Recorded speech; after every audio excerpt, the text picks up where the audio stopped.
Setelah di Kampung Sumberkaton, Kecamatan Seputi, Surabaya pada Rabu 26 Februari 2025, anggota DPRD Lampung Tengah dari Dapil 2 kembali melakukan reses dan kali ini di Kampung Sidodadi, Kecamatan Bandar, Surabaya, Kamis 27 Februari 2025.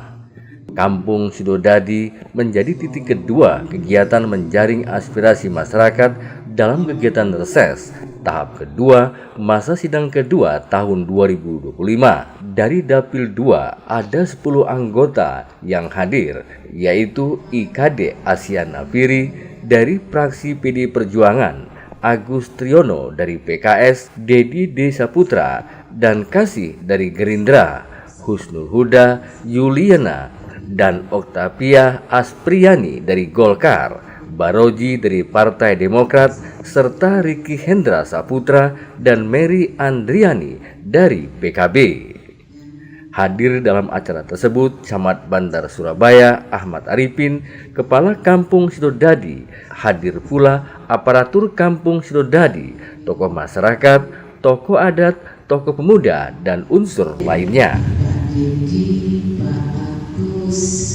Dan rombongan dari perwakilan anggota DPRD Kabupaten Lampung Tengah yang hormati semua aparatur kampung, tokoh masyarakat, tokoh agama yang hadir pada pagi hari ini. Hari hadirat yang berbahagia, puji syukur kita panjatkan kehadirat Allah Subhanahu wa Ta'ala yang mana dengan limpahan nikmatnya, hidayahnya, pada pagi hari ini kita bisa bertemu lagi dengan wajah-wajah lama, bisa berkumpul di gedung yang sudah tua. Tidak asing lagi yang Bapak Ibu hadirin sekalian yang di depan ini sudah kesekian kalinya kita berkumpul. Gak tahu sudah mulai dari tahun berapa, terutama si Macan Tengah ini yang dulu masih ganteng, sekarang sampai ibu kaget sudah mulai keriput.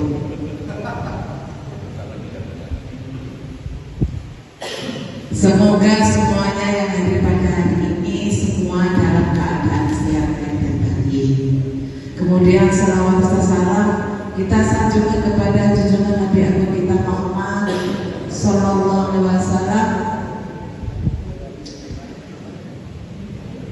yang selalu kita nantikan syafaatnya kelak di yaumil qiyamah nanti. Amin Allahumma amin. 3 kalinya terlebih dahulu kami atas nama pemerintahan Kampung Sidodadi mengucapkan atau provinsi, saya masuk bodoh itu Pak Kadek, yang penting tahunya ini jadi terserah mau. Nah ini orang yang lebih rajin deh, kemarin tak juga. Silakan Pak.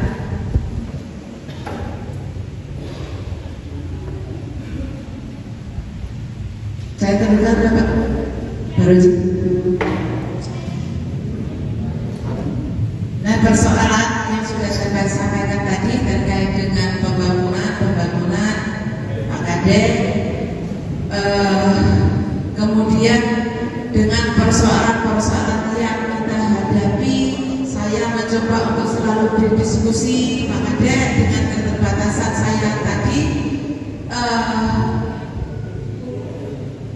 Amanah menjadi kepala kampung yang berangkat dari istri seorang tokoh besar, seorang bapaknya orang banyak, ini nggak gampang. Saya ini berdiri di sini sendiri, anak-anak jauh semua, amanah yang untuk meneruskan lewat izin dan restunya almarhum dulu untuk membangun kampung ini nggak gampang Pak Kadek. Jadi saya hanya minta tolong dengan para anggota-anggota yang tahu sejarah dulu, tolong Ibu untuk bisa bermanfaat di kampung ini, tolong Ibu supaya rumah Ibu yang besar itu bisa bermanfaat untuk terkhusus jalin komunikasi lewat pemberdayaan, jalin komunikasi dengan masyarakat untuk bersama-sama kita belajar supaya umur saya yang sebagian saya hibahkan untuk kampungku ini ada manfaatnya buat masyarakat warga kampung Sidodadi ini lewat bantuan para anggota dewan yang ada di depan Bapak Ibu hadirin sekalian ini. Mungkin itu saja sambutan pengantar dari saya. Sekali lagi terima kasih atas kehadiran semua wakil masyarakat Kabupaten Lampung Tengah di balik kampung Sidodadi ini, dan minta maaf dalam penyambutan ini kok adanya di gedung yang gak layak sebenarnya. Yang biasanya anggota dewan ini gedungnya yang megah-megah, kok ini saya kumpulkan di sini. Memang waktunya beliau ini duduk bersama dengan masyarakat di gedungnya masyarakat kampung Sidodadi ini. Lewat tupoksi komisi masing-masing ini, siapapun, baik komisi 1, komisi yang lainnya, supaya program yang dibawa di komisi masing-masing ini ada beberapa program. Selamat pagi untuk kita semua, salam sejahtera. Tabibun yang kami hormati Bapak Camat Badan Surabaya, yang kami hormati Bu Kepala Kampung, Bu Istifa, beserta jajaran penatur kampung, yang kami hormati pimpinan kecamatan. Dalam hal ini ada Pak Polsek dan diwakili oleh anggotanya. Terkhusus yang kami hormati, kami bangga, kami sayangi Ibu Bapak warga kampung Sidodadi, Kecamatan Badan Surabaya, yang semoga dalam hari ini diberikan nikmat kesehatan, nikmat panjang umur, rezeki melimpah, tidak ada kekurangan sesuatu apapun. Nah, izin di sini kami memperkenalkan dulu secara detail satu persatu anggota dari komisi 2 dari Dapil 2 DPRD Kabupaten Lampung Tengah. Karena tadi di moderator disampaikan pemaparan DPRD. Jadi izin Bapak Ibu semua, saya langsung tanpa mukadimah.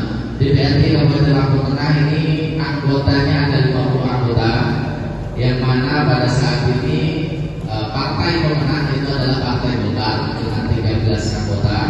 Di bawahnya ada Partai Gerindra, Partai PKB, Partai PDI, PKS, Demokrat, dan Nasdem. Ada 7 fraksi yang ada di DPRD Kabupaten Lampung Tengah, yang mana berdasarkan APBD kita di 2025 ini kurang lebih sekitar 2,7 triliun. Akeh Pak APBD ini. Tapi dari 2,7 triliun itu tidak semuanya bisa dipakai untuk belanja yang langsung menyentuh ke kebutuhan wajib pada masyarakat. Kenapa? Karena di angka 50% lebih itu sudah habis untuk belanja pegawai. Termasuk di sini juga aparatur kampung belanja pegawai. Nah, sebelumnya ini saya perkenalkan dulu dari sebelah paling kiri. Ini lagi nyari pasangan beliau, bapak-bapak, siapa tahu ada yang masuk dengan beliau dari fraksi PKB, dan juga kebetulan diamanahi sebagai ketua komisi 4. Nah, sebenarnya Bulura pasangan urusan BPJS rampung untuk kali ini. Sebelahnya ada beliau Bapak Barozi, beliau dari fraksi Demokrat dan sekaligus diamanahi dari DPP sebagai ketua DPC Demokrat Kabupaten Lampung Tengah. Dan sebelahnya ini ada Pak Dedi. Beliau posisi saat ini dari fraksi Gerindra dan diamanahi di DPRD itu menjadi ketua komisi 3. Yang urusan proyek-proyek ini paham beres. Kalau izin Pak Baroji, kalau ini sebenarnya nggak perlu dibahas, sudah selesai sebelum saya masuk tadi katanya. Terus di sebelah saya ada beliau Bapak Ahmad Yasian Nabiri. Nah, kalau di kita di peribahasa itu kan ada yang namanya macan ompong. Tadi Ibu Kepala Kampungan bolak-balik. Ada Ibu Kasih. Beliau dari fraksi Gerindra di Komisi 1. Oh, jadi Pak Kadi Asia Nafiri dari fraksi PDI, satu komisi juga dengan Ibu Kasih di Komisi 1 di bagian pemerintahan dan hukum. Sebelahnya ada Ibu Juliana dari fraksi Golkar dan sementara bergabung dengan Ibu Mary di Komisi 4 bidang kesehatan dan kesejahteraan dan pendidikan. Sebelahnya ada Pak Husnul Huda. Assalamualaikum. Ini insya Allah kita doanya Bu tahun depan menjadi kiai. Karena ada syarat dari istrinya, menikah lagi boleh asal bisa jadi kiai. Lagi kejar 100 kiai beliau. Beliau dari fraksi Golkar, sekarang dia menangani menjadi wakil ketua Komisi 2 di DPRD Kabupaten Lampung Tengah. Beserta saya juga satu komisi dengan beliau di Komisi 2 bidang pertanian dan keuangan pemerintah daerah. Terus selain itu juga kami didampingi oleh sekretariat DPRD. APBD kita itu 2,7, yang mana memang 50% lebih itu sudah habis buat belanja pegawai, dan sisanya itu baru untuk urusan penunjang di luar memang urusan wajib. Akan tetapi muncul lagi Pak Bu kemarin itu Impres Presiden, Impres 1, yang mana ada efisiensinya sekali, aspirasi dari bawah yang memang kita sudah ajukan di 2024, banyak yang hilang di 2025. Kalau salah satu anggota DPR RI fraksi PDI dalam forum rapat menyampaikan 2025 nanti DPRD itu pasang badan dulu. Kenapa? Karena banyak aspirasinya yang memang hilang karena efisiensi. Ya sementara pasang badan ya kalau ditanya mau nggak realisasi ya, kalau ada duit kita lagi. Kayak ini juga nanti mungkin kita lagi sama ketua komisi 3. Terus di lain itu juga kami juga menyampaikan salah satu tugas komisi 2 karena memang dia membidangi keuangan pemerintah daerah. Kami di komisi 2 pada saat ini lagi coba menginisiasi salah satu perda, judulnya Perda Denda Pajak dan Denda Retribusi. Nah itu yang kami kejar dengan potensi kalau di atas 100 miliar itu ada. Itu yang kami kejar. Selain itu juga kita di pajak kendaraan bermotor Pak, saat ini melalui Perda 1 2024 ada yang namanya option PKB, option kendaraan pajak kendaraan bermotor. Kalau dulu sebelum muncul Undang-Undang 1 dan Perda 1 itu pajak kendaraan bermotor dibayar dananya langsung masuk ke rekening provinsi. Dari rekening provinsi dikumpulkan dari satu seluruh kabupaten kota, baru dibagi rata. Nah sekarang ini ada kebijaksanaan dari pemerintah pusat sesuai dengan objeknya. Jadi kalau misal peraturannya lama, Lampung Tengah menyumbang untuk pajak kendaraan bermotor besar 60 miliar. Nah 60 miliar itu dikumpulkan dari satu, dibagi untuk kabupaten yang lain juga. Nah melalui Undang-Undang 1 22 dan Perda 1 24 itu seperti itu masih ada, tapi sangat diuntungkan melalui option PKB-nya. Jadi misal dalam kendaraan bermotor pajaknya misal 100.000, yang 66.000 itu sudah langsung otomatis ditransfer ke pemerintah daerah Lampung. Nah sisanya yang 40.000 dikumpulkan di provinsi baru dibagi lagi. Nah jadi dari option PKB itu sebenarnya menguntungkan pemerintah Kabupaten Lampung Tengah dalam hal pendapatan daerah. nek sing duwe mobil karo motor bayar pajak. Kami sebagai lembaga DPRD yang mempunyai 3 fungsi, salah satunya fungsi pengawasan, jadi mengharapkan instruksi pemerintah pusat terkait masalah taat perpajakan itu kita laksanakan. Mungkin itu sedikit pemaparan, karena nanti permasalahan-permasalahan yang ada di bawah ini akan dibedah sesuai dengan komisi masing-masing. Apa bahannya yang akan dibawa ke sana? Walaupun sebenarnya kalau kami sudah duduk di sini itu tidak ada lagi anggota komisi 1, 2 dan 3. Kami sama-sama anggota DPRD yang mana tugas pokoknya itu lekat harus pintar anggota DPRD itu. Itu terus tadi ada titipan dari Ibu Kepala Kampung terkait masalah balai kampung tanpa diceritakan.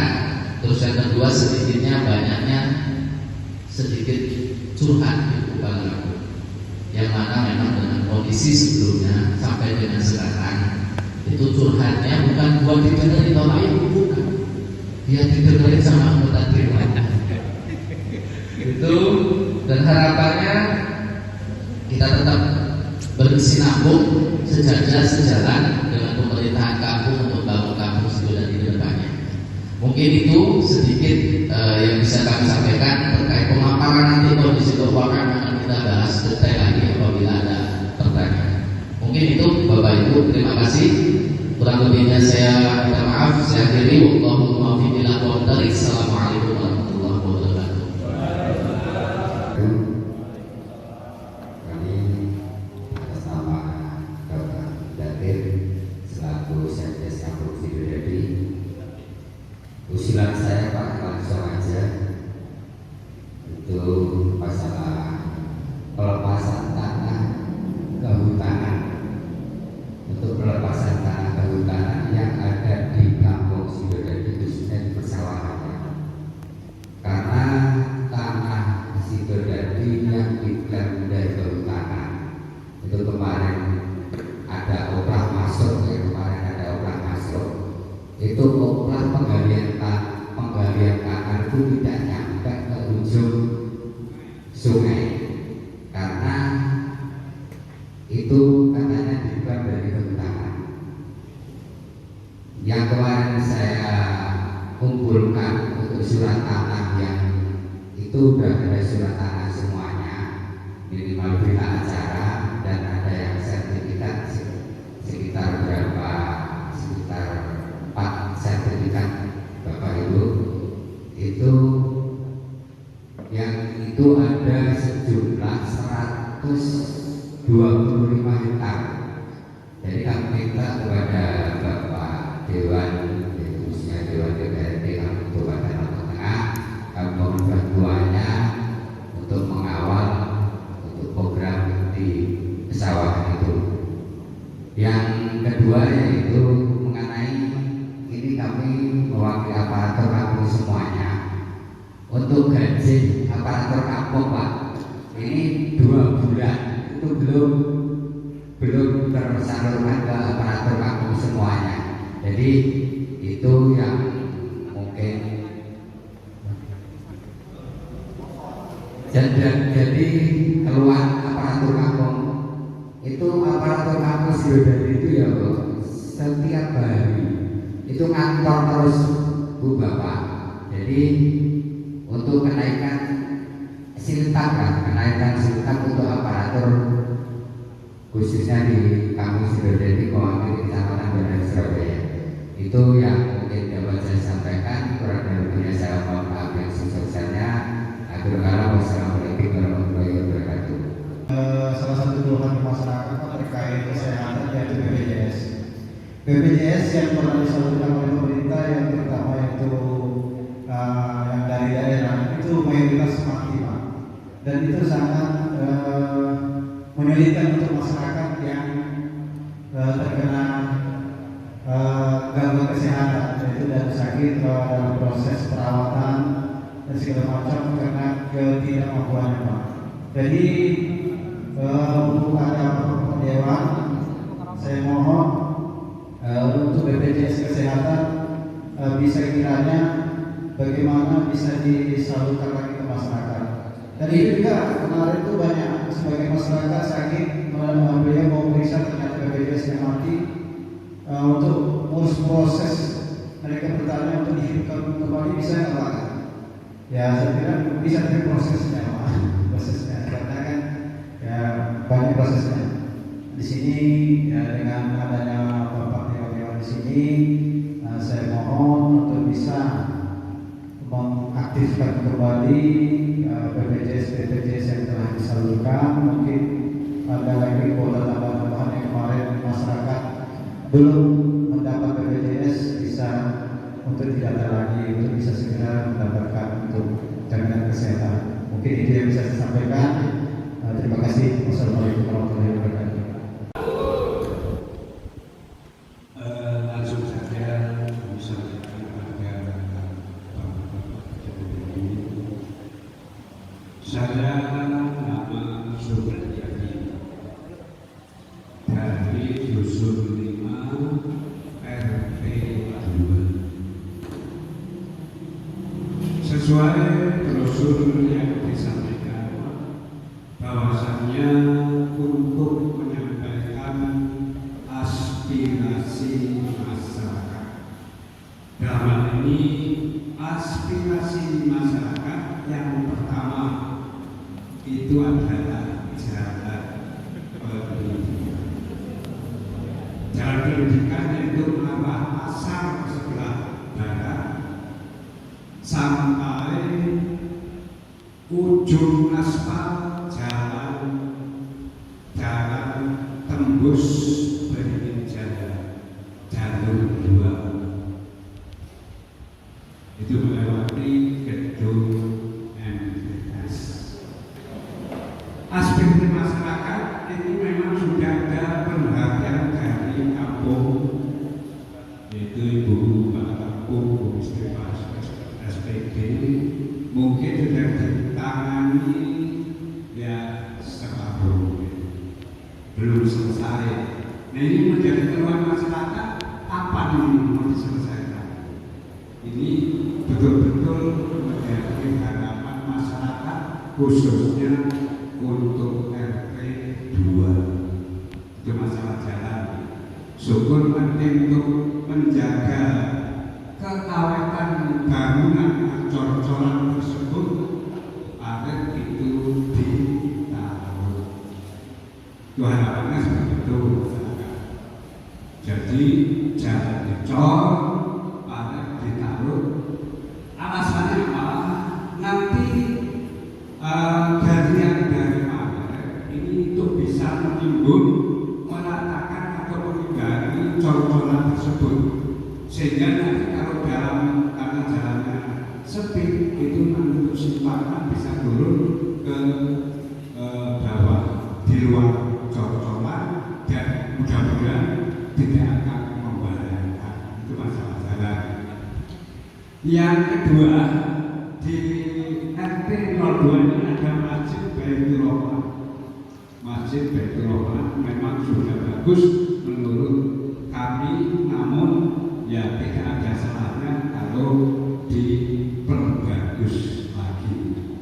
Yaitu harapannya mengecor serambi dicor volumenya 3 meter kali 8 kali 3 sampai kanan kiri depan, itu volumenya. Itu masalah Masjid Baitur Rahman. Yang ketiga, ini masalah gedung MTS. Gedung MTS ini dibangun oleh yayasan semampunya sehingga ya memang dapat berdiri, namun perlu perapian. Dengan perapian tersebut mengharapkan bantuan atau perhatian dari pemerintah. Itu harapan aspirasi masyarakat khususnya untuk RT 2. Kiranya itu saja yang dapat saya sampaikan. Mudah-mudahan apa yang saya sampaikan ini nanti mendapat tanggapan dari para bapak, para ibu yang ada di tingkat 2. Kurang lebih mohon maaf atas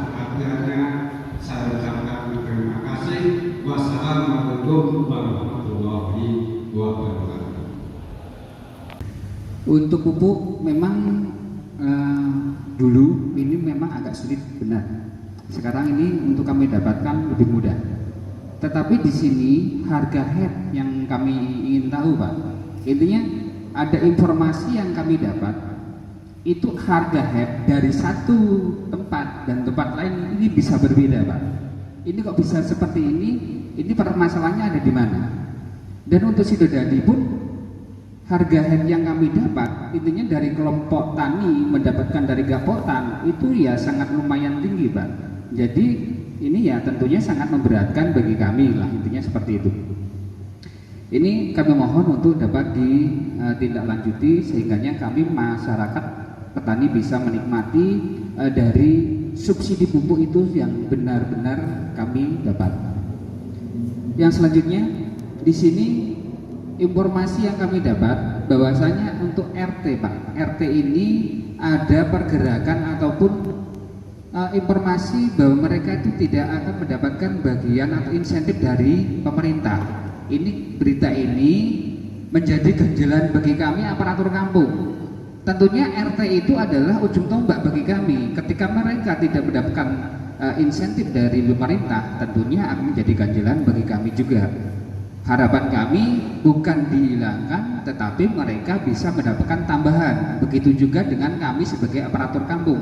Karena di sini segala kebutuhan, segala sesuatu sudah menaik, Pak. Dan yang selanjutnya di sini saya mohon, Pak, Kampung Sidodadi ini kalau memang punya aksesnya ini bisa langsung mendapatkan informasi-informasi yang mana apabila ada program yang bisa disebut di kampung ini bisa masuk ke kampung, Pak. Mungkin itu yang dapat kami sampaikan. Terima kasih. Wassalamualaikum warahmatullahi wabarakatuh. Dan salam sejahtera. Tadi sudah disampaikan kepada rekan kami Bapak Sucito untuk di bidang pertanian. Kami juga ingin menambah yang kaitannya dengan pertanian. Mohon maaf untuk nama saya Sunardi dari Dusun 7 Sidodadi. Saya ingin mengusulkan, ini sebenarnya dulu sudah pernah kami usulkan di reses, mungkin di tahun berapa saya juga lupa, terutama untuk penambahan pintu air di Tanggul Kenandes. Karena kami sebagai petani kemarin sangat-sangat merasakan dampaknya banjir. Kemudian pintu yang sudah ada itu tidak memenuhi syarat, mungkin bisa dikatakan demikian, karena debit air terlalu banyak. Nah, jadi petani rata-rata kemarin juga kena efisiensi mungkin kalau bahasanya, jadi banyak yang tanam 2 kali, termasuk saya sendiri juga tanam 2 kali, karena menurut pengamatan dari para petani itu kurangnya pintu air. Itu yang pertama. Kemudian yang kedua, saya hanya minta informasi terkait dengan harga singkong. Itu mungkin yang dapat saya sampaikan. Saya akhiri. Assalamualaikum warahmatullahi wabarakatuh.